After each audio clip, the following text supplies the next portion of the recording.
This is Corolla Digital. Hello, my little Cornish game hens. It's me, Alison. Welcome to what is officially the very first podcast you're going to hear from me in 2013. Wow. I'm already a little discombobulated, and I'll tell you why. It is because my phone is not sending email right now, and it's funny how that can completely make it so that I can't focus on anything other than the fact that I need to force this problem on Gary because he has tech know-how and expertise, and I need to say, Gary, fix my phone, please, because I have important emails that I sent to myself earlier and I can't receive them, and also that I sent to Gary and then I had to text them. So this is not the right foot to start this year off on. When we last talked, you guys and Gary and I were Gary and I were doing most of the talking, but there was some discussion of New Year's Eve. And I vowed I would never do nothing again. There's a lot of negatives in that sentence, but I got pretty close to doing nothing this year. I hung out with Daniel, and then my friend Trevor came over, and then we played an educational game. We did stay up till midnight, and I already wish I hadn't admitted all of this because it was just that lame. But, you know, it was fun-ish. I don't know. Gary, what did you do? I got very close to doing nothing also. I moved yesterday and spent New Year's Eve packing because I thought that would, I don't know, get me to a place where I could move easier. And no, never. It didn't? No. I mean, I'm sure it made it easier than it would have been, but moving still sucked. Did you do anything special at midnight alone with your boxes, though? Kiss yourself? No, I don't think I Were you even aware of midnight happening? Yeah, I noticed that it was midnight, but I was watching a movie or something. Yeah. I didn't. It just seemed You're busy packing, watching a movie? It just seemed really lame. Yeah, pretty much. What percentage of moved into the new place are you? All my stuff's there. It's a matter of there's still 10 boxes that need to be unpacked, but all my furniture is there. There's nothing at my old place anymore. I would say 80. Have you turned in the keys and everything in your old place? No, because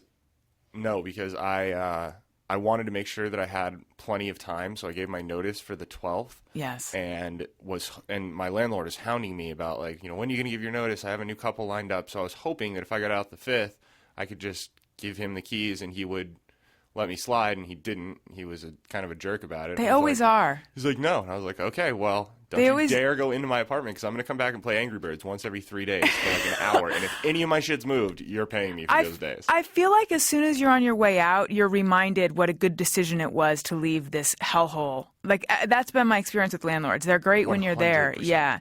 And then also, and this is timely because it will come up in the episode that you're about to hear with Chris D'Elia, who is hilarious. We talked about moving, and what I was saying is I've moved a number of times, and I feel like I should have gathered some kind of information or skills about how to move well. And every time I do it, it's hugely stressful and upsetting. You, Gare? E? Yeah, absolutely. This time more so than last time. Last time I was moving from a house into a one-bedroom apartment, so there was a lot of space. And then I lived there for 2.5 or 3 years, and I filled all that space, and now I'm moving back into a house. So it was difficult to try to. My space already seems really full, and I have not unpacked any of the boxes. Right. So it's never fun, and you know I did everything I could this time to make it easier on myself, including professional movers, and it still sucked. Yeah. All right. But you're coming up in the world if professional movers this time versus friends with trucks and stuff last time. Yeah, it was a public service to my friends. I didn't want. Yeah, I always use movers too because I can't I can't didn't deal want with anything that. for Christmas, so I said, pay for me to get movers, and that was what I got for Christmas. Oh, that's nice. Yeah, it was awesome. Did they all get organized and pool their money and all that? I think so. Yeah. Oh, that's nice. I didn't really question it once I got the thing at the end, but yeah, I think that it was my sisters and my mom and dad.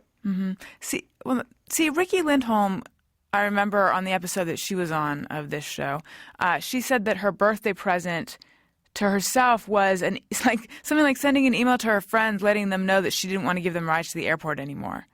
Yeah. I kind of like these unconventional gifts. I got to think more, like what kind of, in what way am I going to force my will onto my friends? And that actually that sounds like a bitchy thing to say about Ricky and you, and I don't mean it in that way. I just mean I need to think outside the box here. I didn't hear it that way. Okay, wonderful. I believe we have an iTunes comment of the week, do we not? Or two, actually. Alison wants your iTunes comments. Alison wants them, yes she does. Please leave her some iTunes comments and don't forget to click 5 stars. It strikes me that it's been far too long since I heard that I song. know, I Felt got really good. excited did when I too. heard it. Thank you, Trap Dog. All right, so our first iTunes comment of the week comes from Come See My Movie, and it's titled, Thanks, Allison. Just over 30 hours cigarette-free, so I'm holed up in my room and not talking to anyone with the phone off, listening to your lovely voice. Thought you might appreciate the bitter solitude. I have tasted it. Not gay. That I do appreciate the bitter solitude, and congratulations on the 30-plus hours. That is a reference to the episode that Greg Fitzsimmons is on. And now Greg Fitzsimmons is kind of like an unparalleled perv, but I'm trying to remember how it even came up. I just assumed that most men have tasted their own, semen. Ick. But it turns out that Greg hadn't. He was sitting here talking about sticking pencils up his butt, but he hadn't done that. And anyway, that's what that's a reference to. And this, I think, is a pretty clean episode, and I've just soiled it. Next comment. All right, our second iTunes comment of the week comes from Lowdog45, and it is titled, My New Best Friend / Therapist. I've been a fan of the Adam Carolla Show for the past few years, and have always loved Allison on the show. I was a little late on the ARIY-NBF bandwagon, but now I'm a weekly listener. I'm a female in my mid-20s, and sometimes when Allison is talking about her past failed love life, I feel like she is talking about my life. I look forward to listening to my new best friend every week, and keep up the great work, Allison and Gary. Thanks. Oh. Thank you so much. And I was thinking, all these things that I think are unique about my dating history and dating life and things I figured out because I used to make, such horrible decisions, but now I feel like I'm much better and I did all this work on myself and et cetera, et cetera.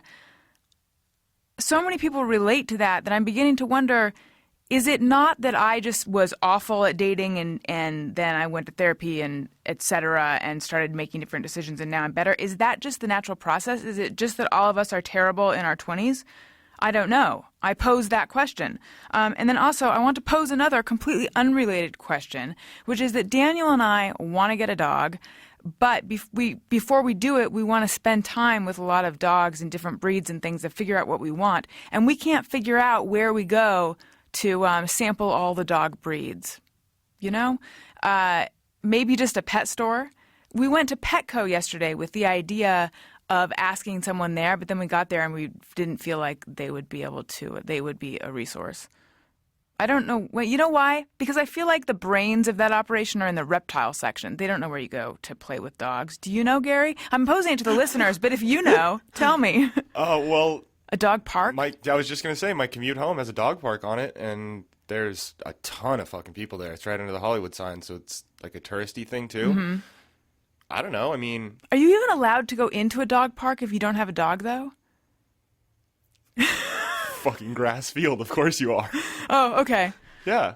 I mean, it's weird. It's not like going onto a playground with no kid, if that's what you're saying. Yeah, that's what I'm worried about. No. It's weird. I feel like it's a perfectly acceptable, normal thing, and yet it seems that it could be perceived as something creepy, like, I want to play with your dog. I mean, I think that if you immediately go up to, look around and find a friendly face and go up to them and just explain why you're there, you're going to have a little, have a friend, and the dogs are going to be all running around, and I don't think it's going to be weird at all.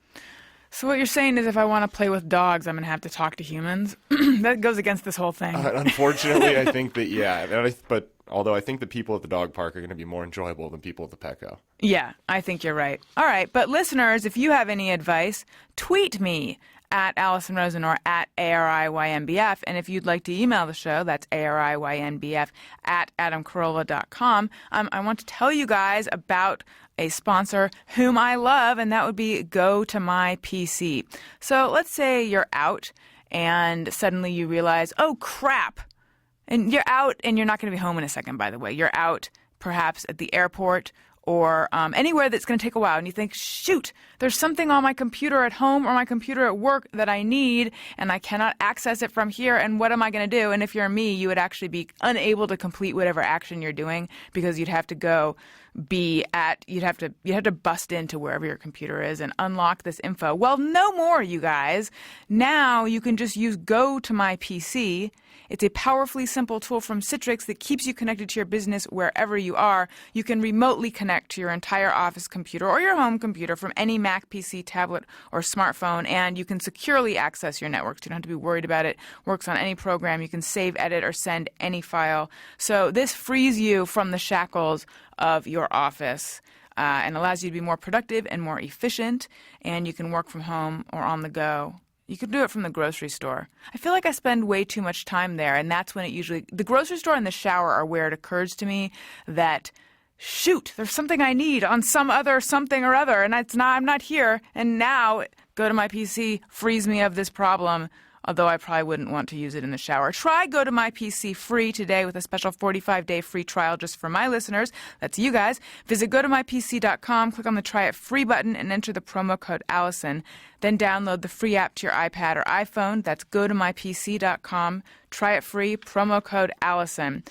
Also, I want to tell you guys about Vistaprint.com. I love Vistaprint. They help you make all sorts of amazing, cool things for your business, business card. They can put you and your logo onto anything, and an especially cool thing that they are offering are personalized calendars. It's the very beginning of the new year, and it's the time that most people need a new calendar. Now, there are certain people among us who say they don't need an actual calendar anymore, and to them I say, what month is it and what day is it? And I bet you anything they'll be like, just try it. It's a test. Try it out with people. I guarantee you. They don't know. They don't know because you need a calendar. You just do. I have one with puppies on it. But you can get a personalized calendar from Vistaprint, include personal photos, text, images, and captions, notes for special dates, any starting month you want. It's a fun, unique, and affordable thing to do, and it's a great promotion. It makes a great gift for customers, friends, and family. They have wall calendars, desk calendars, poster calendars, wallet calendars, magnets, and cards. Choose from hundreds of calendar templates, easy to design and order. So go online, Vistaprint.com, and check it out. They have all sorts of different cool calendars, and they have more than just calendars as well. They have all sorts of everything. They can pretty much make anything. So there's an offer right now. All calendars, including wall, desk, poster, wallet, and folded, are 50% off, and you get free shipping on your entire order if you spend more than $30. Go to www.vistaprint.com/bestfriend to get this incredible offer. Remember, just go to www.vistaprint.com/bestfriend. Satisfaction guaranteed. Not happy, they will make it right. No risk. All right, you guys. Here comes the episode with Chris D'Elia. Please enjoy it. I think you will. He's really funny and opened up about a lot of cool stuff. Here we go. I love you guys. I almost forgot to tell you that. I need a calendar. I love you. Alison Rosen is your new best friend. Alison, with her good times never end. Alison Rosen, doing the wavy pencil pants again. Alison's your new best friend. Hey everyone, hi, hello, it's me, Alison Rosen, and welcome to another episode of Alison Rosen is Your New Best Friend. My guest today is actor and comedian Chris D'Elia. Hello. Hi. How's it going? It's good. I'm happy to be here. Thank you. Yeah. I'm going to choose to think that was sincere, although I feel like I can't quite tell. So many people always say that to me, are you serious or not? And I think that it must be something to do with my face or my voice. Mm-hmm. I don't know why they do that. I actually get a fair amount of that as well. Really? Yeah. I could imagine that. Sure, yeah. I don't see. It makes me wonder: is it because they just know us to be like funny, sarcastic people? I've put myself in that category. Yeah, you're there. Or I don't know. Like I get accused of I need to drop the ironic tone of voice, and I'm like, I'm not trying to be however I am. It's just you. Yeah. Yeah. I don't know. For the same reason, people always I can't get I think this coincides with this. I don't know why I thought about this, but this is the truth. I can't get help in like department stores. They won't come up to me and be like, "Do you need help?" Because they think that I already am going to be like pulling their leg and shit. Interesting. And like a jerk, kind of. Mm-hmm. So you telegraph assholeness. I think it's just like aloof, I think is what it is. Or intimidating. Yeah, I'm really badass is what you're trying to say. Yeah. I think, yeah. Mm-hmm. Well, what happens if you shave? Are you treated the same way? I don't know. It's been so long. Really? I've had this beard for so long. Yeah. Since you were 13 or something? Ever since puberty. No, I had it since, let's see. I had it since I was 20. I've had it for 8 years. Mm-hmm. Yeah. How come? I mean, it looks good. But yeah, no, but that's like a choice, I guess. I don't know. I don't want to shave every day, first of all. Mm-hmm. But then second of all, I think like going deeper into it, I think that I feel better because you can't really see my face, which sounds corny, but I just feel like so exposed when I'm not shaved. Maybe it's because I don't shave, but yeah. Well, that makes sense. Are you someone do you tend to be shy? Yeah, I'm shy. I mean, I don't know. I get in moods. Like I'm definitely not shy, obviously, when I'm on stage, and then after shows, I'm riding that high. But I can be shy one-on-one, I think, yeah. I have to. In my early 20s, I was like really, really, really, really insecure. I couldn't even go to parties and like function. And then once I started doing stand-up, that all changed. Now I don't care. You know, once you stare at 400 people looking at you like, I mean, we've all had those shows, but it's just like, yeah, I just, that develops a thick skin. Do you enjoy parties now? No, no. I never really cared. I mean, now that honestly, all my energy goes into my stand-up, and you know, if I have a job like I'm on Whitney, like that, and it's just too much. I don't like to go like this, like what? I don't like to do that. Yes. That's like every party and every club. It's like I don't want to be somewhere where I can't hear somebody talking to me. And I will actually have a headache the next day, and my throat will be scratchy from trying to be heard. Because I'm the person, I will speak up so they can hear me, and probably what that means is that I'm yelling about something mundane into the person's ear. And they're probably like, just speak normally. I would be able to hear you. No, but you're at a loud place, though. They wouldn't be able to hear you. But some people won't even raise their voice. And then I'm now I hate this place and I hate you. Honestly, those people can go, those people should not be out. Can we swear on this? Oh, fuck yes. Those people can go fuck themselves. Because I have friends I have two friends that have room tone voice. Oh. And like when they talk, it sounds like this. And you're just like, this is like, that's... You're talking as loud as the room is. Like, even if we're at like a quiet library, I said to my buddy the other day, I was like, yo, man, seriously, you need to fucking talk louder. Because I don't want to say what. Every time he says something, I say, what? And then I catch myself. I'm like, it's not my fucking, I don't want to say what anymore. Yes. I'll hit a what limit. Oh, well, it'll be what? I'm sorry I can't hear you. I'm sorry, say it. And then when I get frustrated in a very silky, just to describe myself as silky, in a very calm tone, as if I'm talking to a child, I'll say, I'm sorry, say it again. Yeah. And then we're done. The person is dead to me. And then I'll just pretend I heard because I can't do it anymore. But what do you choose? What is your thing that you go with? Because I'll just be like, oh, okay. But like, you don't. I think I just nod and I hope that I'm not really being asked a question. Yeah, but yeah, I guess you're right. Yeah. Because I actually begin to doubt myself, and I think that maybe what they're saying is understandable, and I just have lost the ability to parse syllables. Oh, right. Or something. You think it's your fault? Yes. Yeah. But I don't think it is. No, it's not ever your fault. Thank you. Well, I mean, some things are, but not the listening thing. No, that's them. It's a problem with their talking. If you say what 3 times and they're not being heard, that's their fault. Yes. Now, why were you insecure in your early 20s? Because I went through. I think it had to do with I was with a girl that I was with for 2 years, and I thought I was gonna be with her forever, and then she broke up with me because she, pretty much kind of found the Mormon religion. Oh, wow. Yeah, and so, I mean, she was Mormon, her family was, but she kind of was like, I'm never going to be like that, and then finally came around, and then it just kind of, messed me up. And then I just couldn't, meet girls. I couldn't, I just couldn't, I don't know. I think it had to do with that. That's when it, started, you know, because she was, the person I would go to and, whatever about anything, and then I didn't have that, Right. So, I think that had something to do with it.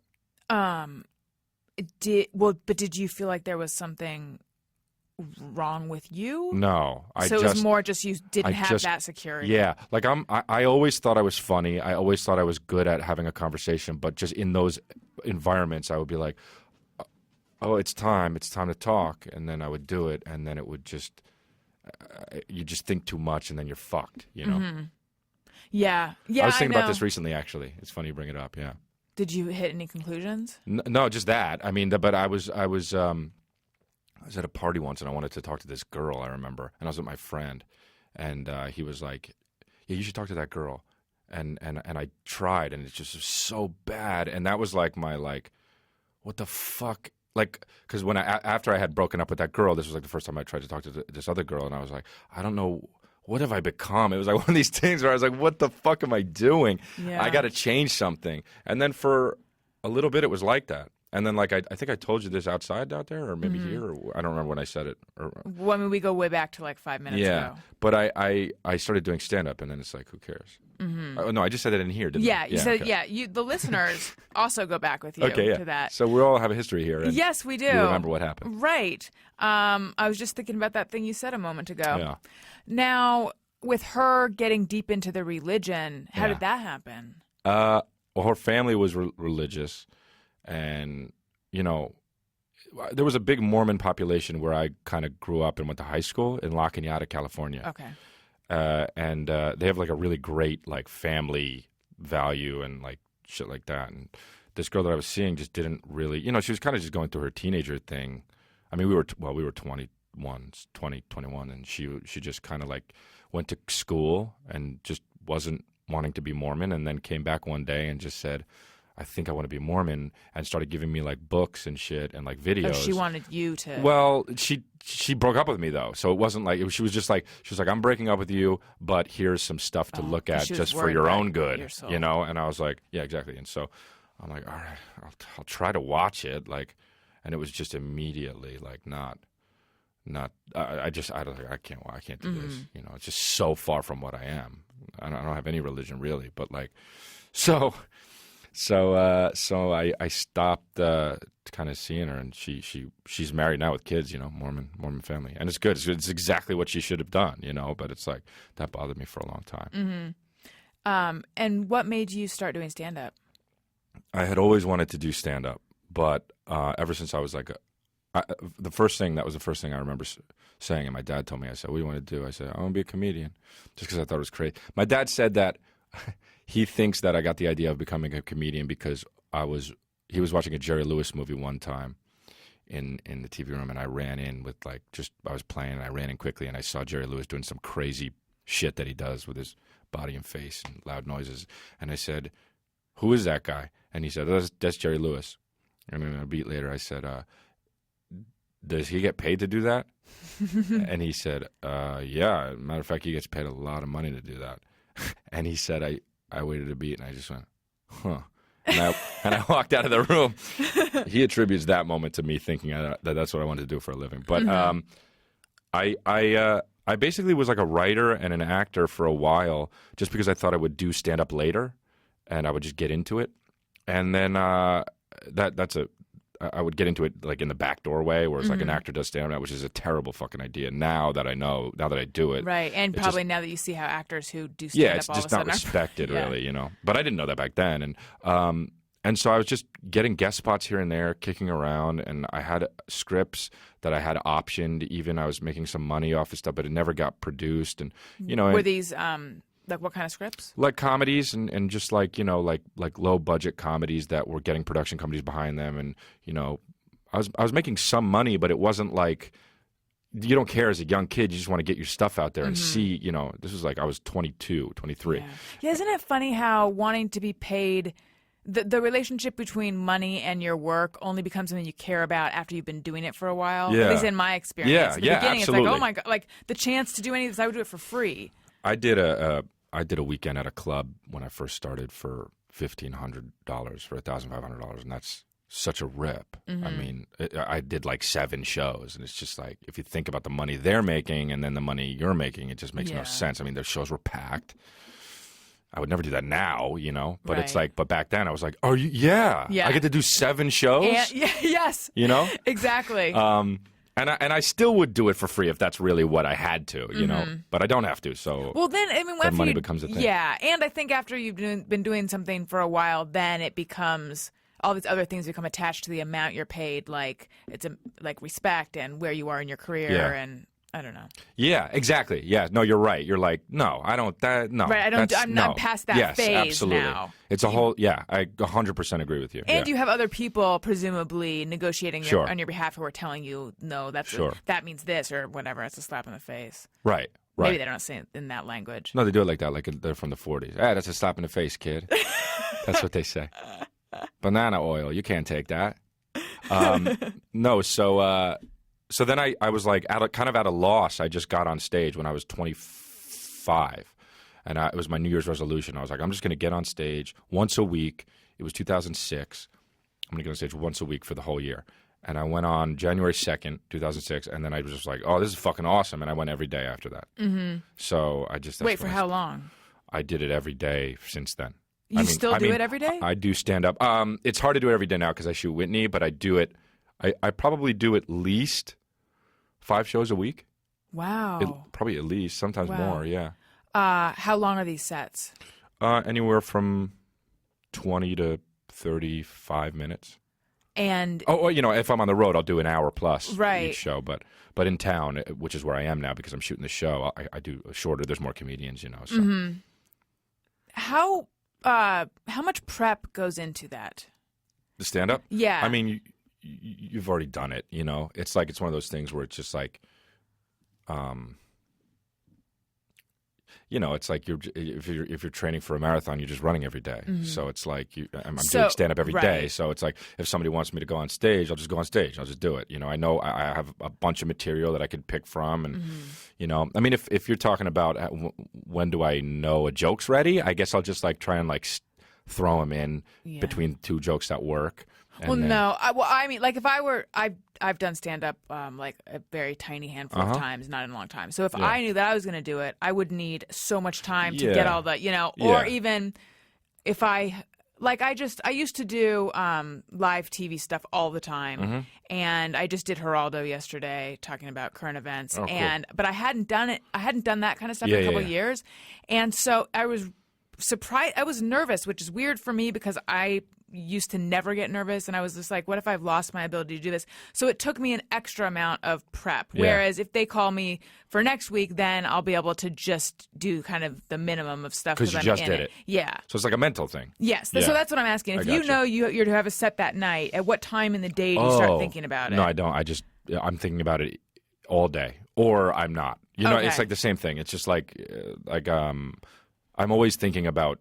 I'm constantly thinking about what do I think is funny. So I'm always in that like mode, you know, but like I guess I don't. It's all part of what I do. Like if I'm at it's not like it's 5 o'clock. I have to sit down with a pen. No. Or even get into the zone. There's no. It's just I show up and I'm Do you think about what you're gonna put in the set ahead of time? No. Oh, so you just vibe. I just kind of. I mean, I'll usually have something that I open with that you know every few months I'll be like, this is kind of what I open with, but then I just let it go where it's more fun that way. Mm-hmm. Yeah, you know? I was noticing you interact with the crowd a lot. Yeah, I like to do that sometimes because I get material from that actually.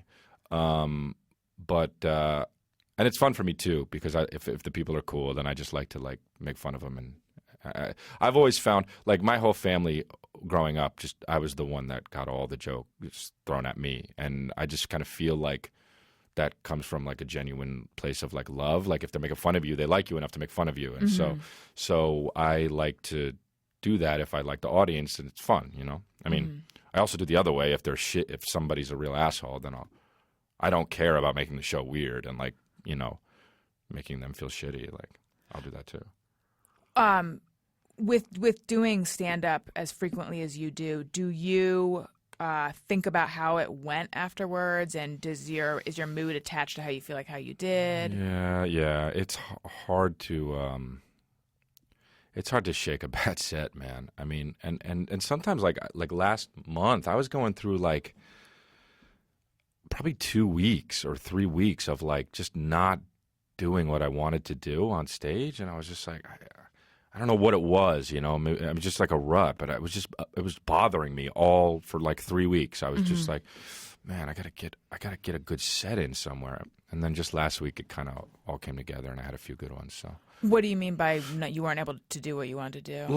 Like, I just wasn't able to get in. Like, I enjoy when the crowd's good. It's great, but I wasn't able to get to feel like I was having the most fun or most laughs. I like to laugh too, and I like to. It just felt like maybe I was on autopilot or something. Like you weren't in the moment. Yeah, exactly. That's what it was. Yeah, and people come up to me afterwards and be like, "Oh man, that was so funny," and it's just like, okay, yeah, but it still didn't. It doesn't matter. Yeah. I mean, that matters, but it makes you feel a little better. But it's like when I was at that party and I was just like, this shit isn't working. You know, with that girl.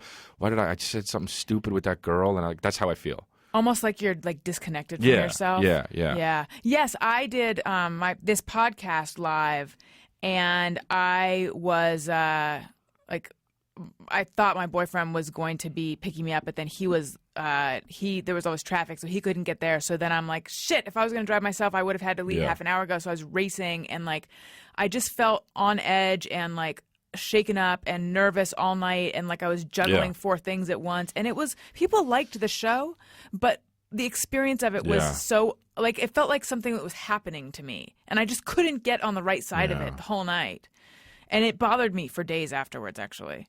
Yeah, I hear you. I don't mean to laugh at it, but I've been there. Yeah. Yeah. Sometimes that shit can help me, you know, if I'm like in a like if I've been in the thing where I'm an ex of mine, I'm arguing with her, I gotta go on stage, bam, and then I go on stage, and then sometimes I'll have a great set because of that, because that's where I go to let off all that shit. Right. But sometimes it doesn't, you know, you're just in your head, which is, I guess, how it was the past 3 weeks. But then I had a good set, and then I did a good set. I had a good set at the Comedy Store, and I was like, finally, I'm so happy. And then I went to the Laugh Factory right after that, and I did another set, and that one was good too. And it was just because of the way I was feeling. You know what I mean? Like, yeah. I guess I wish that.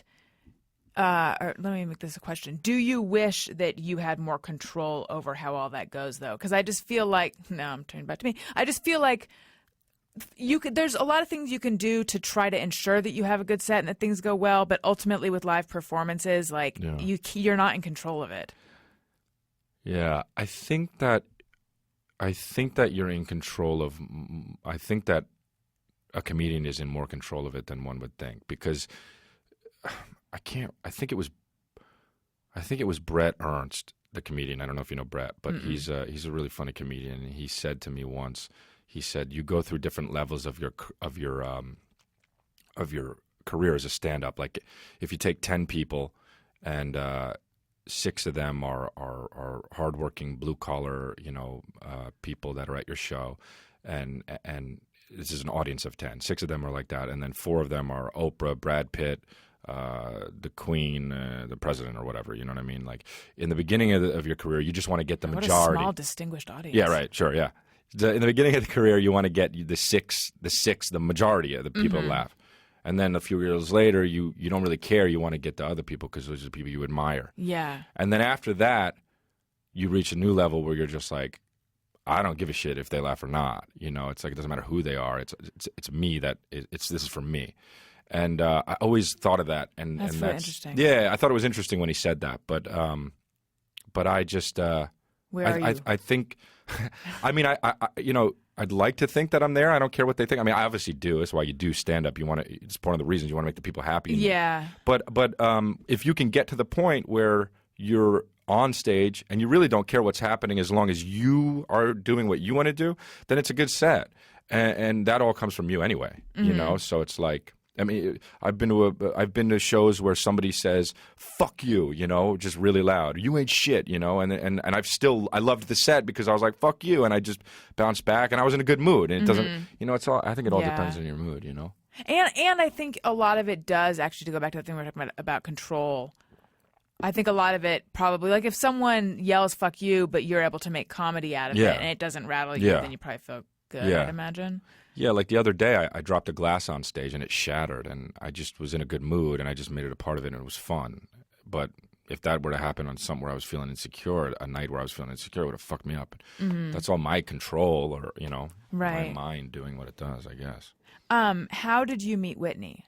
I met her at open mics, man. We've known each other for a long time, doing stand-up. She's been doing it a little longer than I have, and I kind of was doing open mics, and she was this girl that I would run into every now and then, and we would just like kind of, I don't know, we liked each other. She was cool, and I suppose she liked me enough to, put me in some shit. But we just kind of would always and then we both got into the Comedy Store, and we would just like bring each other up on stage. I'd bring her up, and then the next night she'd bring me up, and it was just, it was really cool. And that was like 6 years ago, probably, when I started stand-up. And now, now she's Whitney Cummings, Did she write the part with you in mind? Yeah. Mm-hmm. So it was you from the beginning? Yeah, she wrote it for me. It was definitely, when I read it was like my sensibility and like stuff that I would probably say or possibly say if I was her boyfriend or whatever, but and then I still had to go through all the hoops through the network and get the part. But she came up to me and she was like, "I wrote this part for you, and I think NBC wants to do the pilot." And I was like, "Okay." You hear I don't know how many times you hear "I wrote this part for you," and then somebody else ends up playing. Like you wonder, who's going to end up playing? You guys write parts for me, especially if you're in the entertainment industry. As an actor. Yeah. But yeah, no, you hear that all the time, so and you're like, okay, and then fucking somebody else that you have seen before on TV ends up playing it. But yeah, no, I ended up getting it. I think she probably went to bat for me. She's great. She's one of those people though that you don't really say no to. Mm-hmm. So NBC was probably like, "Oh, you like Chris Sebastian?" Yeah, we see it. Just because of the way she is. What does that mean? Well, because she wanted me for the part. And I had to go in and test against all the other actors. And when Whitney thinks something is good, you just kind of, you're like, "Oh yeah, it probably is good." She's just one of those people. I need more of that. Yeah, I feel like I need more of that too. When I think something's good, someone will tell me they don't, and then I'll wonder, Right. All right, let's try your idea. Oh, no, I was right. Yeah, I think. Whitney never does that. Really? She doesn't doubt herself? No. Do you doubt yourself? Not when it comes to comedy, but yeah, for other stuff, yeah. Yeah, for sure. How does someone get to be someone who doesn't doubt stuff? I think it's kind of just maybe who you are. Yeah. I don't know. She always attributes it to her, her childhood and how she had to fight for everything, and like that's just how she is. And maybe that's what it is. Probably hits you at a young age like that. Well, it's interesting because there are people who would say, but having a great childhood is what should make you free of doubt, Yeah. But I don't know that that's true. I think maybe it is more from a young age having to appear fearless to get what you want is what does it. Well, plus think about like a really hot chick, it's like she's insecure. Like, because everyone's like, "Oh, you're so hot, you're so hot." It's like, that fucks you up, man. Yeah. But that's what it should be. If you're a pretty girl and people say, "Oh, you're very pretty," that shouldn't fuck you up. That should just be a good thing. But right. I don't think it is. It comes with other stuff, Did people tell you were pretty? Yeah, I'm very pretty. And people would always be like, "I love your fine hair." Mm-hmm. Have you always had luscious locks? No, for 10 years, I think I've had long hair, yeah. Mm-hmm. But yeah. I don't know, but like I'm like that too, though. If somebody's like, "Hey, man," like I did this part in Workaholics, and I get like people will be like, "Hey, you're the guy from Workaholics. I love that," and then I think like, "Well, what about my other stuff?" Yes. It's so stupid, but it's like it's a compliment that they're giving you, but it's like, right. No, I'm the same. What is that though? It's, I don't know. Is it? I wonder. Is it wanting to keep yourself safe by like trying to see the dark side or something? I think I don't know what the hell that is because it should. I've had a great childhood. I've had a great life, and like I'm happy, but I still feel that way. And I know other people do that have fucked up childhoods. So it's like maybe it's just how we are. Were you happy growing up? Yeah, totally. Like totally. I mean, I come from a great family. My brother's dad's a director. cool. My dad's a director in the business, and Does he still do directing? yeah. He's producing, directing, and producing a show for TNT right now that's coming out in January called Monday Mornings. I saw the pilot, and it's the best pilot I've ever seen. Oh, cool. Yeah, What's so it about? It's about surgeons, and like it's a medical show, but it's a little different than the normal stuff you've seen because it's on. It's David Kelly. David Kelly does it, but it's like a network show, but they push the limit because it's on TNT, it's on cable, so it's like it's pretty heavy. It's crazy, man. Like heavy, gory? That, but also just like the stuff that they get away with. You're like, oh damn! Like in the pilot, at least, like there's something that happens where you're like, I mean, it just wouldn't have happened if it was on CBS or something. You know? Yeah, it's pretty wild, but it's real. I mean, it's stuff that happens in real life, which is right. So it's all about people dealing with that and what's right and what's wrong in the emergency room and shit like that. Go Google the hell out of this when Yeah. I get home to find out what Monday you're talking mornings. about. Oh, and you have a brother. Yeah, And is he older or younger? he's younger. He's a filmmaker, and he directed a movie called American Animal that came out. It's on Netflix, and it's fucking really weird and funny. But it came out this past year. So. And what does your mom do? She's an interior decorator. Do you have a great sense of design? No, but my place does. She came over and was like, you should put this here and that there and then this there. And then some of the shit I put up and I was like, I didn't even want to put it up. But I was like, I guess, like what we're talking about. I guess if she thinks it's a good idea, it's good. Well, yes. If someone has an idea in a field that I know, like if someone were to tell me directions, I'd be like, yeah, I'm going to try to take That's those. a good thing. Other than just guess which house it's at. Right. Yeah.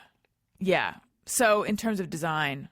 Yeah, I don't know. Even stuff, there's stuff in my place, though, where I'm like, I don't like that, but I just leave it up. Mostly because I'm lazy. Like, what are we talking about? Like a there's- poster? no, there's- She probably doesn't recommend No. posters. There was like, she got me Scrabble pieces, like big Scrabble pieces that like say, she came over and she was like, I got you a gift. And I was like, oh, cool. Like, bring it over. And you never know when your mom gets you something if you're going to fucking like it or not. Probably not. But she gave me these Scrabble pieces that are like, you hang on the wall. But they were just letters, and she was like, "Look what it spells. I bought these ones, and it's ha ha ha ha and funny." And I was like, "Cause I'm a comedian. Like, I think that's corny as shit." But she's a girl, and girls like that shit. And she was like, "I'm gonna do it for my son." And so I put it up. Oh, that's so sweet. Yeah, it's tough to explain it though to people because it's like people come over and they're like, "Yo, you live with a chick?" And I'm like, I mean. No, but just my mom put it there, and then they're like, "Why the fuck is your mom here sometimes?" Yeah. And but she lives nearby. It's not like it's just like I don't know.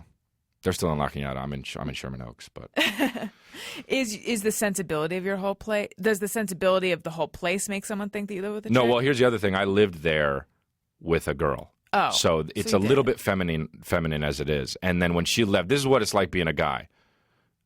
I think.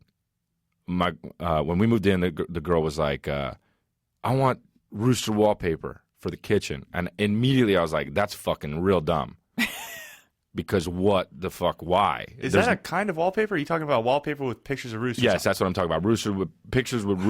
Pictures of roosters on the wallpaper, and I was like, "All right, well, maybe it's a kitchen thing, whatever." Yeah, I have to say, because I have these 3 paintings that I inherited, although they're not worth anything, but they have, like, one's a fancy chicken and one's a goose, Right. or I don't know, they're, poultry. Yeah. And I'm like, yeah, the kitchen is where these would go if I were to hang them. Okay, so yeah. It's just good sense. See, I wouldn't. If you gave me those things, I'd be like, "Where do you put these? A bathroom? I don't know." Well, see, Closet. I think. Everyone's trying to get them in a place that people don't look. Although when you think about it, the kitchen is somewhere you look a lot. Yeah. Anyway, so rooster wallpaper kitchen. So I put it. So immediately I was like, no, that's dumb. But then I was like, what came out of my mouth was like, cool, like because that's what it's like being a guy. I think it's like you don't really give a shit what your place looks like. Is my point. So, and I don't want to get in any argument or anything like that. So I'm just like, all right, let's get rooster wallpaper. And then so we did it. And then every day I was living there with rooster wallpaper. I never even thought about it. And then when we broke up, I stayed there. And then the next girl I started dating was like, why do you have fucking rooster wallpaper? And I was like, oh, I don't know. Like, it's just the wallpaper that my ex picked. And she was like, oh, like, let's change it. And so I was like, okay, so she fucking changed it. I was like, I don't even want to change it. I don't even care. She painted blue over it, and now it's just a blue. That's more tolerable for the next one, though, Yes. if there should be one. No, I know. So she took it. I was like, yo, I don't want to change the wallpaper. If you want to, you can take the shit down, because I don't even care. I don't even think she lived with me at that point. Which maybe she just didn't want another girl's birds on the wall. Maybe. You know, because... And I understand that. So, again, it's not worth the argument. So I'm like, just paint it blue. I don't give a shit. She's like, what color you want? This one or this one? I'm like, yeah, that one. Whatever. Like, and so she painted over blue, and then she moved in for a little bit, and then she left, and now it's blue. Okay. And I don't give a shit. I don't give a shit what it is. Yeah. I just don't care. I think that's what it's like being a guy, not caring enough to just be like, I don't want those pillows in there. Like, to be married or in a relationship, like, that's... You can't care. If you're going to have a lot of arguments if you care what your place looks like as a guy in a relationship or you live with a girl. Now, as a female, I have this relationship to throw pillows, which is, of course, I like the way they look. Right. But they're such a pain in the ass. Yeah, they look cool. I don't want a bed that is half pillows where if you want to take a nap, it takes like an hour to burrow into the bed. It's an exaggeration. But same with the couch, like too many pillows, but it looks good. But, yeah, it looks good, I guess, yeah. Can't. I need one house for living and one for looking at. No, you would still have both houses for looking at. You're right. Yeah, you would be like, well, no, but yeah. You're right. Yeah, there's no way a girl could do that, I think. You're right. Yeah. And a guy, if he had two houses, one for one, it would literally just be a couch and a TV in both. I think. Yeah. Well, because if the TV is big enough, then I think he'd be fine with people looking at it. Like if it's, a good piece of equipment. Yeah. Right. I'm not making a phallic assessment, although it sounds like I am. Actually, I didn't even think about that. But now I do. Yeah, because see, today I got out of the shower and I was thinking, I'm in a bad mood, and I don't know why. Maybe it's because I don't like where the dresser is in this room. Really? I've had that thought. Maybe if I move the dresser, I'll be in a better mood. That's hilarious. It's sad. Feng shui. It's sad for my boyfriend who lives with me who gets has to move the dresser. Yeah. Oh, man, I remember there was like... We go to like family dinner, like my brother and I will go over to my parents' house like every Sunday to eat dinner. And there was like 4 years where every time Mom was like, I need you guys to move this thing. And I would look at my dad and be like, why the fuck do we always have to move something when we come over here? And he's like, I don't know, just fucking do it. And we do it, but it was just like, and then it got to the point where like, yo, we're not moving something when we come over. And every time it would be, I like this dresser, it needs to go downstairs. The bed needs to be 3 feet, or you got to put books under this bed, and so the curtain comes down and does the thing. You don't even, it makes no sense. It makes no sense. But she's an interior decorator, so that's why, Right. She has so many fucking things, like plates on walls, roosters, places. She has roosters. Just like it's just weird, man. If she moves, she's fucked. Because what's she going to do with all the things that she's installed and whatnot? Yeah. That's what I always think about when I buy something. It's like, I got to move at some point. Well, okay. I am with you on that because I've moved a lot. And every time I do it, I still think this is I feel like if you move enough, you should attain some kind of special moving way, like just skills or I don't know what. But every time I do it, it's a pain in the ass. I take too much with me. I throw out the wrong things. Right. I'm not good at it, even though I've done it a lot. Where's my kid? Oh, shit. But what I have done pretty much, and this is sort of like how, a whale in captivity, the fin curls according to Free Willy. Like I think I'm not living to my true potential because I've just pretty much stopped putting stuff up on walls. Yeah. Because it's just too much of a pain in the ass. It's dangerous, though. To not? Especially to be a female and not care about the walls. That's where it starts, man. I know. How long you been in a relationship? Like a year and a half, but we've only lived together about 2 months. You better start putting stuff on walls. I know, because this is a year... It's going to affect him. At one point, you're just going to be like, there's he's gonna be like, what the fuck? And he's not going to know what it's about, but it's about the walls. There's a clock up in the bathroom. That's it. A guy would do that. I know. What if I'm turning into a guy? I bought a clock. You did? I put it on. Yeah. I was just one at what home. I don't even know what the place is called. Bath and Body Works or something. Or no, not Bed Bath and Beyond. Yeah. Yeah. That was the Beyond part, I guess. Bed Bath. No, it's in the bathroom. So Bed Bath part. Right. I put the clock in the bathroom. Yeah. Yeah. Okay. See, so we have the same level of decor going on. Other than I don't have the Scrabble pieces, but yeah, we need to put stuff on the walls because the way I look at it, it takes me longer and longer to move into a place. So that basically, it's a spectrum of moving in, moving in, moving in, moving out, moving out, moving out. Yeah. And there's going to be a couple months, like around month 10, I'll really have hit my stride of, I like the way this feels now. Okay. And then I'll be out. Not that I'm only going to stay there a year, but I just like to look at it like maybe it's just going to be a year.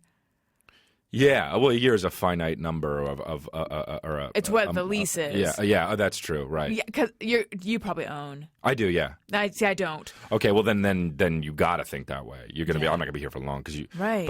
But here's the thing though. But now I do own, and I own a condo. But it's like, well, I'm gonna get a house at some point. See? So I know I'm gonna leave. It never ends. I know. Well, so now you were married, yes? I was married. Yeah. When was she the Roosters? Yeah, she was the Roosters. Yeah. And what happened with that? What happened with the marriage? The marriage. I'll start by saying we're still on totally like cool terms. Like she's a cool friend. She got a new boyfriend that she lives with, and like we text each other jokey shit. Like she's just a cool chick. We were always friends. I knew her when I was 16, and she was 12. She dated my brother when she was like 12. And he was 12. Oh wow! And or 13 or something. And then, but she was always just like a kid to me, you know. And then I hadn't seen her for so long. And then I ran into her out in Hollywood when I was like 24 or something like that. And I was like, damn, she's like a really pretty girl now. And then I just kind of left it at that. And then I ran into her again a year later, and no, I must have been 23, and then 24, I ran into her again. I kept running into her, and then was she the first one after the Mormon breakup? No. Okay. And then we started like dating, and then a year and a half later we got married, and then we were married for like 2 years, and then just kind of it just was like. We were just very cool and friendly, but we were too young. I think she was too young, and she was 21 when we got married. Oh wow! It was just that kind of a thing. Why did you guys get married? We loved each other. I loved her, you know, and I was one of those, you know, it was one of those things where it was like I wasn't looking to get married. I think she was, you know, and she wanted to. She wanted to get married, and I was like, well, yeah, why the fuck wouldn't we? I love her. You can just do that into the mic. Yeah, but. How many people listen to this? A lot. If I do that? Yeah. Now they're dropping. Yeah, that's all right. We just lost some. Anyway, this is why I got divorced, because I would keep doing that. She couldn't stand the phlegm. No, and then she was just like, I don't know. Really what it was I started doing stand-up every single night, and it was really hard for her to deal with, and totally understand that. Because you weren't around. Yeah, I mean, I said to her, I was like, look, we're young, and I would love to be married to you, but just know that my career has to come first for a little while, because I'm, you know, if we're married, that's great, but like, yeah, I'm I not would be out of there too. Yeah. No, I'm just listening with my female ears. I have two sets. No, but I said this to her before we got married. I wanted to be very clear and honest. Okay. And I thought this was after you got married. No. No. I said I would love to get married to you, and I love you, and that this would be awesome. But you have to understand that my career it has to be the most important thing. If you're cool with that, then I'd love it. And she was like, I totally get it. Like she wanted to be, you know, and she's an actress too. She's in stuff, and she wanted to do it too. So so together you guys were going to be ambitious. Yeah, totally. Together. Right. Okay. And so we did that, and it just, we never saw each other, because I was doing stand up every night, and then she was like, you know, she wanted to go take trips and do stuff, and I do too, but I can't. Like, I started to do really well, and then I would start to get opportunities that I wasn't getting. And then it was like, I needed to be in town, because what if that opportunity came up? Yeah. And it's all stuff that's like hypothetical, but you still need to treat it like it's a real job. And so, and she ended up saying, then she started going out with her friends, and it was like, just we live different lives. Mm-hmm. And then it just kind of, you know, it just happened. And then we separated, and then she moved, and then we ended up getting divorced like a little while after that. Now, when you tell it, it sounds amicable. Yeah, it really was. Always? I mean, we amazing. got in arguments and we yelled at each other twice, 3 times, but it wasn't like there was never fuck you ever. It was Right. never that. It was always like, what are we doing here? You know, like that emotional, like Dawson's Creek shit, Oh, wow. where we were like, I don't know. I liked Pacey. Yeah, More than Dawson. I mean, I at the think most beginning. people did at this point. Really? They kind of understand that Pacey was like the dude. But I never really saw the show except for once. But I like James Van Der Beek. I think he's a good actor. Yeah. He's done some shit since Dawson too, where he's like good. How do you feel about Felicity? That was the biggest mistake in TV history when she cut her hair. Oh, my God, I know. I still think about that sometimes. It's like, why Devastating. the fuck did she do that? Yeah, Are you crazy? I know. Do you hate success? Yeah, that's some. And your that's viewers? some shit. Like we Self-destructive. were talking about. Like that's some weird Right. childhood shit. Right. To be like, Well, are you in Witness, that movie? yeah. Are you hiding? Yeah. Because if you're hiding, don't be in a network show. Hiding in plain sight? Yeah. Yeah. I bring that up because I just saw a trailer for Dark Skies, and Kerry Russell is in that. Oh, Yeah. And I thought, she's a good actress though. I think. She is. But that was fucking weird when she cut her Mm. hair. So, did it take time to get, like, okay, I just had someone on this show who I've had a few people on the show who've gone through divorces, and it was devastating, like on the order of Kerry Russell cutting her hair. Yeah. For them, was it? Where was it? Was it tough? I think that I was in over my head getting married. So I think it was less devastating because I think that I was young enough to where I was like, oh, I still got my whole life ahead of me. Like, Yeah. I kind of just can chalk this up to the game, Right. you know? But yeah, so, I mean, I remember, you know, the day she moved out, the next day I had a show and I was on stage and I was talking about girls on stage doing my jokes and I almost started crying. And I was like, fuck, man, I hope this doesn't affect me in this kind of way. But I got over it, you know, and I still think she's fucking great. And it's just like, you know, it's kind of like, it just kind of, I don't feel like we fucked up. I feel like we just kind of evolved into a different kind of thing. Like we're friends now, you know, and that's cool. Do you think you'll get married again? Yeah, I can't say I won't. Yeah, I would do it. Yeah, I mean, not at this point. No, I think that I still probably I still probably spend too much time on work and all that to make somebody truly happy. But How has Whitney affected your stand-up? The show. well, a lot of people come to see me now, which is, you know, before that people still would, but it was like a few. And now when I do the road, like I'll sell a lot of the shows out, and it's really cool, man. I don't know. I don't know if I think some people don't know what they're going to get. I mean, my stand up is way different than Whitney, so Right. way different than the show Whitney, so than how I am on Whitney. So I think that sometimes, hopefully, they're pleasantly surprised, but I don't know. If you were to explain the difference, I mean, because it's not like a Bob Saget thing, no, it's not that. I'm not dirty or raunchy or anything like that at all, but but you're I'm just really high energy. yeah. and According to your IMDb trivia, versatile comic, vocal impressions, energetic presence. Oh, I don't know who wrote that. I don't either, but someone who knows you. Yep. That's your vibe. Yeah. Okay. So sorry. You were saying on No. stage you're more high energy. Yeah, I like having fun, and to me, fun is like energetic, and that's just how I am. I know some comics are more writers, and some are more performers, and I kind of feel like I like to just be in the moment and do what I want to do. You know, like you said, like I do crowd work sometimes, and like sometimes I'll just start saying things that I think are funny, and it works a lot. Sometimes it doesn't work, and it's like, all right, cool, next thing, fuck it.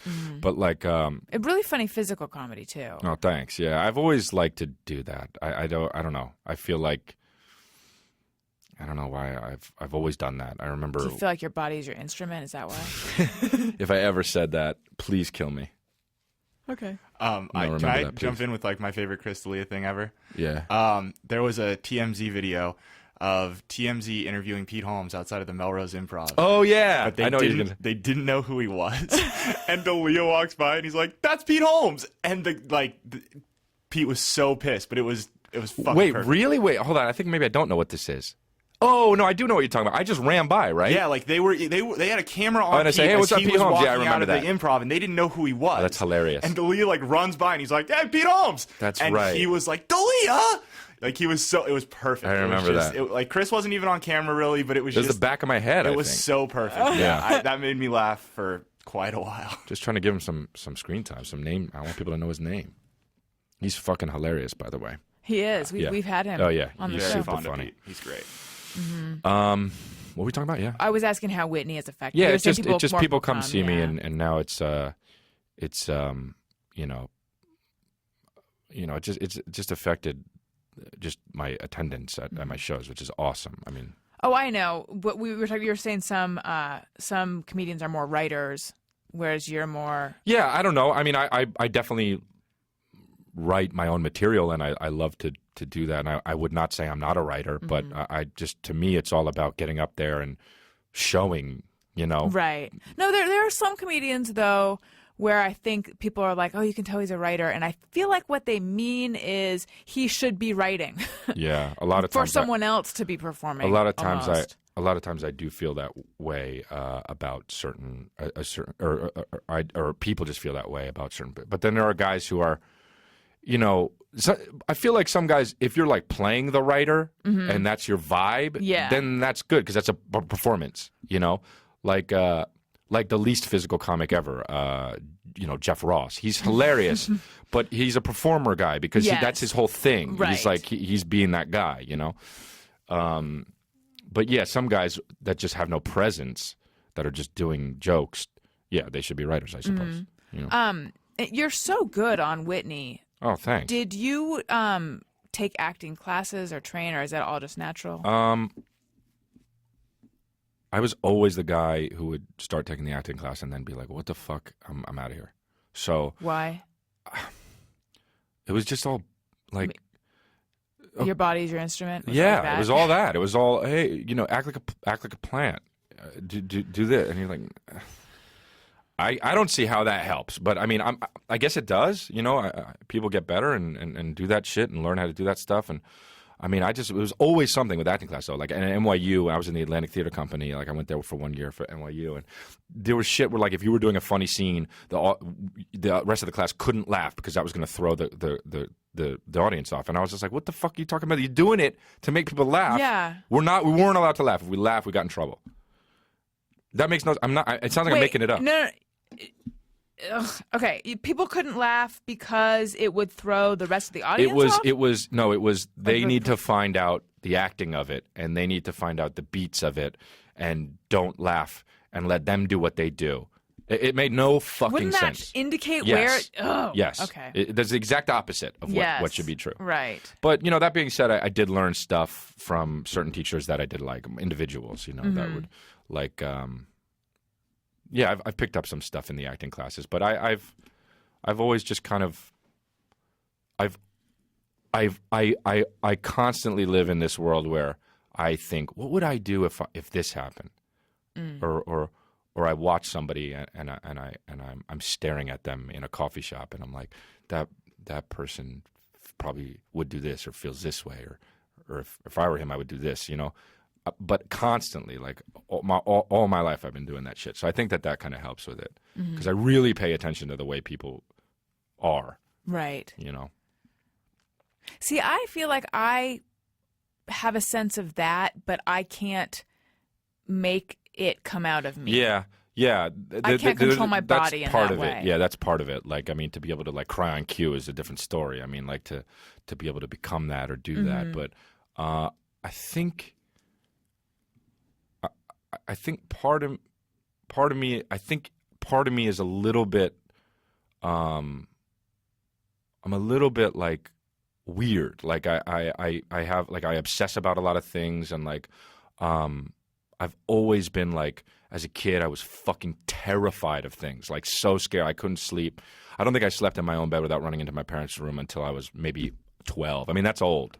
you know, I would run in and be like, hey, is everything okay? Like, I was fucking insane, you know, and like, I just had such a crazy, weird imagination. Like, I would imagine burglars come in and just like fucking dragging me out of there and kidnapping me. I remember my parents took a taxi to the airport once I was a little kid, and I thought the guy looked like somebody that was going to kill them, and I was like, Mom, you don't understand. Like, please be careful. Just the guy looks like a killer. And like, I mean, I thought I slept over my friend's house. I thought my friend's mom was going to kill me. I stayed up all night. I mean, this is like, I'm like that's how I am, and I think that leads to that whole imagination that I have just kind of like makes me sometimes be able to be in another place and like be like, okay, I got to play this guy. This is the guy I am now, and it's You just can convince yourself. yeah, of a because reality. I'm fucking crazy in a way. You know, it's like, you know. Did something happen that made the fears subside? Have they subsided? I mean, yeah, they've definitely subsided, but like, if I watch a fucking scary movie, like I saw this movie called Pulse, but it was they remade it. The Americans remade it, but this is a Japanese movie. Oh my God, I'm already scared. Yeah, if There's you ever see a couple of Japanese those. movie, yes, don't see Japanese the American movies version. are like Japanese movies are like they'll make it like a fucking Christmas movie, and it's scary. Like it's fucking so scary, and it's called Pulse, and I couldn't sleep after that, like for days, and the movie was so scary. I would cower, but I would like watch the side of the screen. You know what I mean? Like I'm trying to like, because I couldn't look at it, and that fucked me up. Like movies like that, Blair Witch Project, when that came out, that fucked me up. You know, I mean, I was younger, but like it just, it subsides. Yeah, I'm not scared like that anymore. But like, I'm scared of more of the supernatural now. Like like I know if I'm not scared about somebody breaking in. Like I'm a man. Like I'll deal with it. If he gets the best of me, then he deserved to. But like, no, I'm afraid of like a ghost. Isn't that funny that your fears then just switch to the thing that is not can't- real? Yeah. Well, no, I was going to say that, you know, when you're a kid, a fear of someone harming you physically is a realistic fear because you can't take them. But now it's like that amount of anxiety has found a new thing, which is. Yeah. But do you believe in the supernatural stuff? Because I'm afraid of it in movies, but I don't believe in it. Yeah, the same goes for me. But the thing is like I don't believe in that shit, but I'm still scared of it. Yeah. So it's like, you know, like I'm not like I always say, like I'm not religious, but like I would be an idiot to say there's no God. Like how the fuck would I know? How would I know? Like so maybe that's what it is. Like I mean, but do you suspect there isn't, or are you truly agnostic? Like you? No, I have no idea. Okay. I can't say that because it's like where did we come from? And then okay, we came from the scientists say we came from here. It's like okay, well that sounds crazy too. You know, I have no fucking idea. But to just have blind faith in like a God is weird too, because it's like that's just blind faith. Right. So, you know, the same goes for ghosts, dude. That's what I'm trying to say. Yeah, no, I feel you. Yeah, when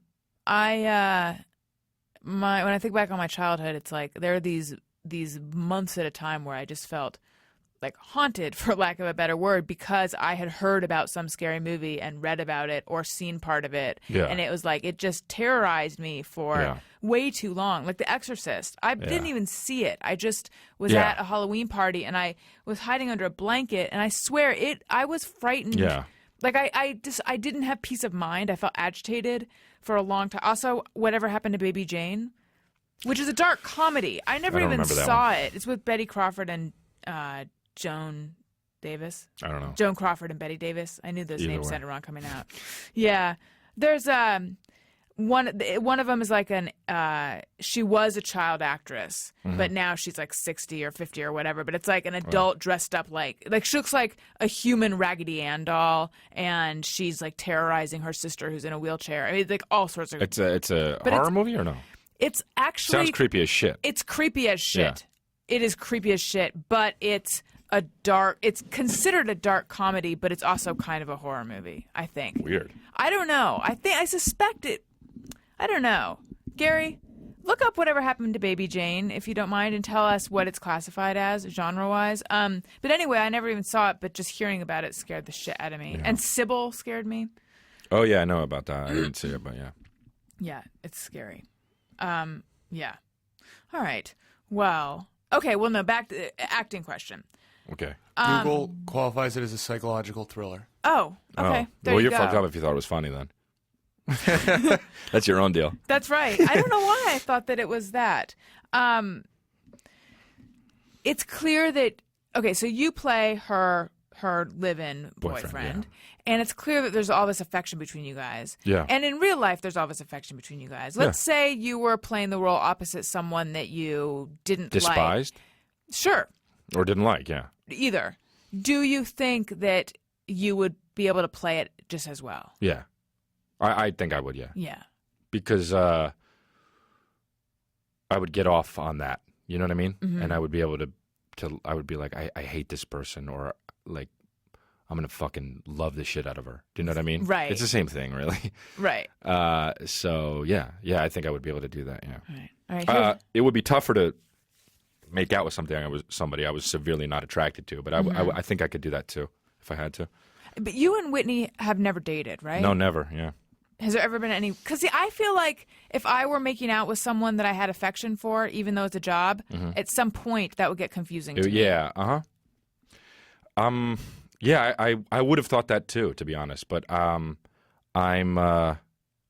really good at keeping work separate from dating. I realize how important work is, and as hot or as attracted as I was to Whitney, and she's beautiful. I mean, she's but that's just a no area.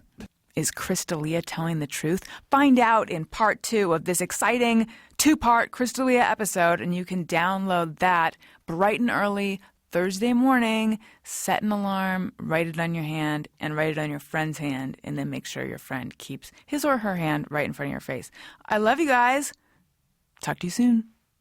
Hey, do you know about the Alison Rosen show? We had a good time, but now we gotta go. Thank you for choosing the Alison Rosen show. Alison Rosen is your new best friend. That's right. That's right. Those good times don't seem to end. That's right. That's right. Alison Rosen is your new best friend. Hey, do you know about the Alison Rosen show? We had a good time, but now it's time to go. Hope to see you next time for the Alison Rosen show. Yeah!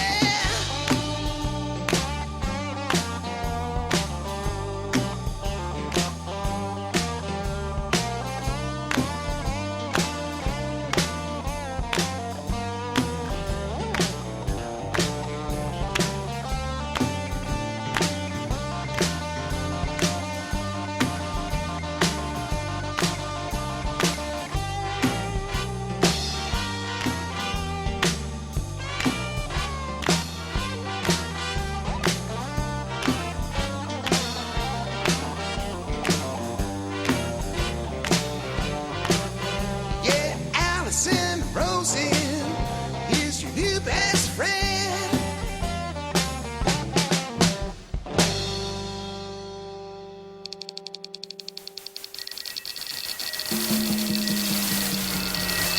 This is Corolla Digital.